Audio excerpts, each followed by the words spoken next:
In this comparative study, I will be exploring the film focus of auteur theory by comparing Quentin Tarantino's 1994 classic Pulp Fiction and Martin Scorsese's 1990 iconic Goodfellas. How do American auteurs construct gangster movies within disparate cultural contexts? I think that this is a study worth pursuing because it is about two highly influential and still actively working American auteur directors. I will study their respective cultural contexts' impact on their directorial styles because both directors make many of their films set where they grew up. Additionally, the two films have had a lasting impact on modern film and allow us to understand the impact that cultural and geographic spaces have on the creative development of auteur styles and themes.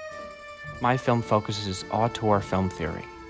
An auteur is defined by the Oxford Press as a director who is considered a filmmaker whose personal influence and artistic control over a movie are so great that the filmmaker is regarded as the author of the movie.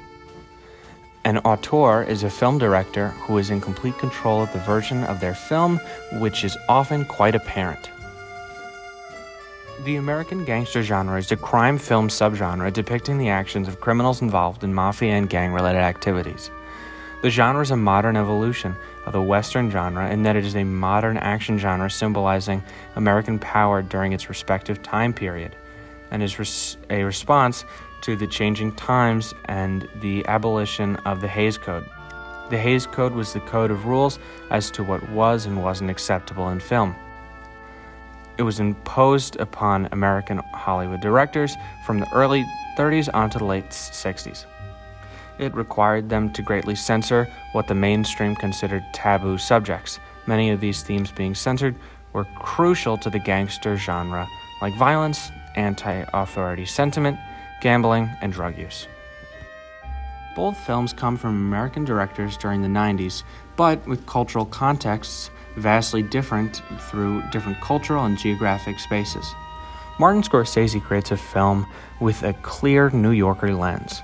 This film is loosely based on the Italian organized crime, along with the introduction of drug sales which are present in Brooklyn during the 60s and 70s.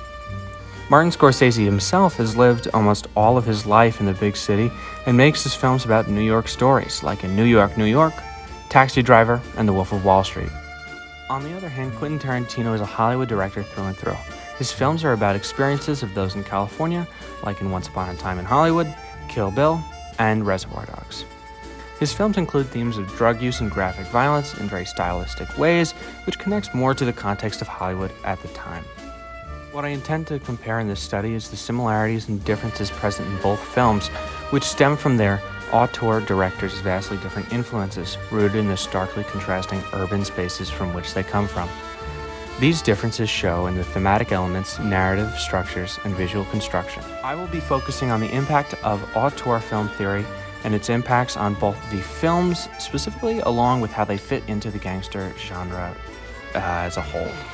Pulp Fiction isn't one linear story, but rather an interwoven collection of four. The first being of the couple who tries to rob a diner. The second is of two hitmen, Jules and Vincent, who are going through their usual day job, doing multiple things until a lot goes south. And the third being Vincent's wild night with his boss's wife. And lastly, the story of an aging boxer, Butch, and the lengths he takes to preserve his family's name. Pulp Fiction is known for its specialized storytelling and tells its story through a non-linear structure. This structure allows for Tarantino to tell seemingly a standard story, but with a special injection of life. And I always considered I was doing to traditional gangster films, like, Scorsese kind of Goodfellas kind of movies, what he was doing to traditional Westerns when he did his spaghetti Westerns.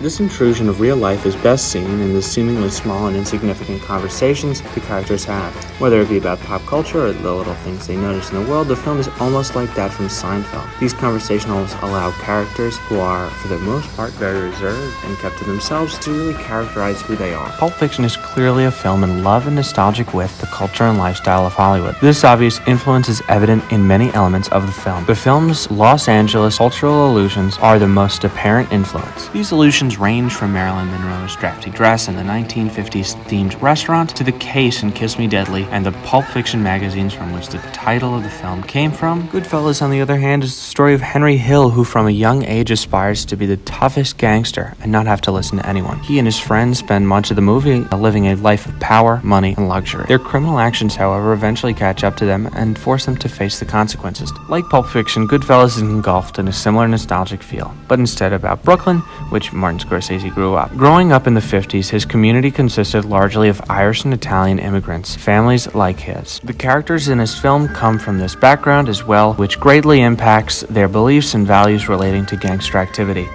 This poverty, along with the structure of the city, creates tight and densely packed shots for the film.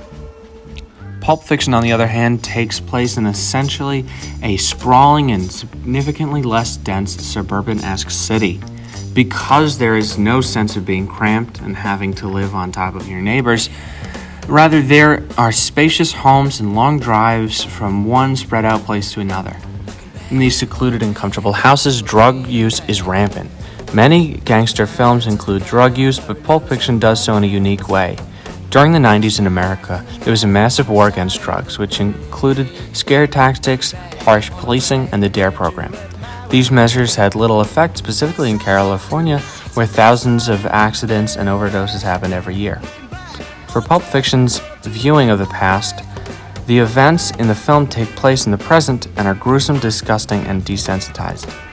This is most apparent after Vincent and the boss's wife leave the 50s restaurant and Mia overdoses and nearly dies. Tarantino shifts his directing style in this scene to reflect a scarier and more fast-shot and edited film.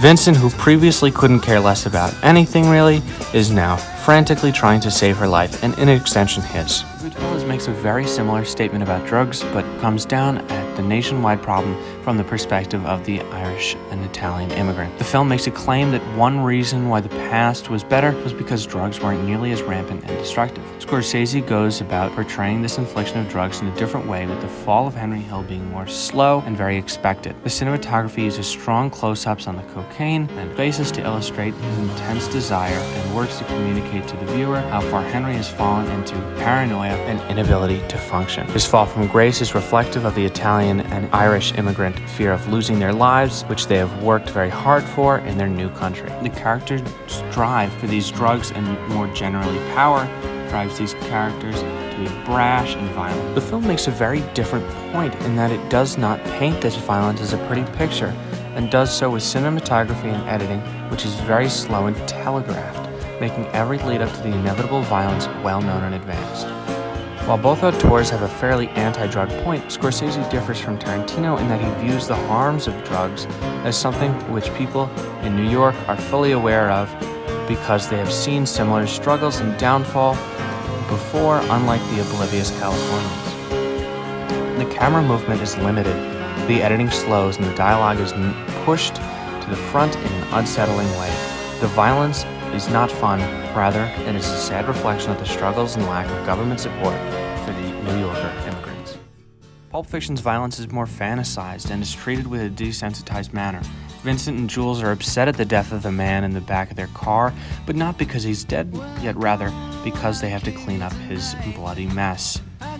The point of the violence, combined with the fun music and the royale with cheese in this film, allows the characters to be able to either be redeemed or killed with minimal middle ground. Pulp Fiction ultimately ends where it started. The director's LA connection leads him to make a film which is rife with desensitized drug use and violence, reflective of the LA people's fantastical depiction of the world around them, much like the films which they make. Despite everything the viewer learns about Jules and Vincent, the two realize that instead of violence in LA being a shepherd of justice, like Jules would say, it is in fact the tyranny of evil men. Goodfellas is not a redemption story at all. It is quintessentially a New Yorker story about chasing for your wildest dreams and success at any cost, much like that of the immigrants before him. After being busted by the police, Henry decides to rat out on all of his friends in order to save himself and is put under the witness protection program. Despite getting a nice middle-class life and evading any serious punishment, Henry lost the one thing which he loves most in life. Like any other artist, directors can create with what they know. In the case of Quentin Tarantino and Martin Scorsese, these are their hometowns from which they draw their actions, stories, and messages from.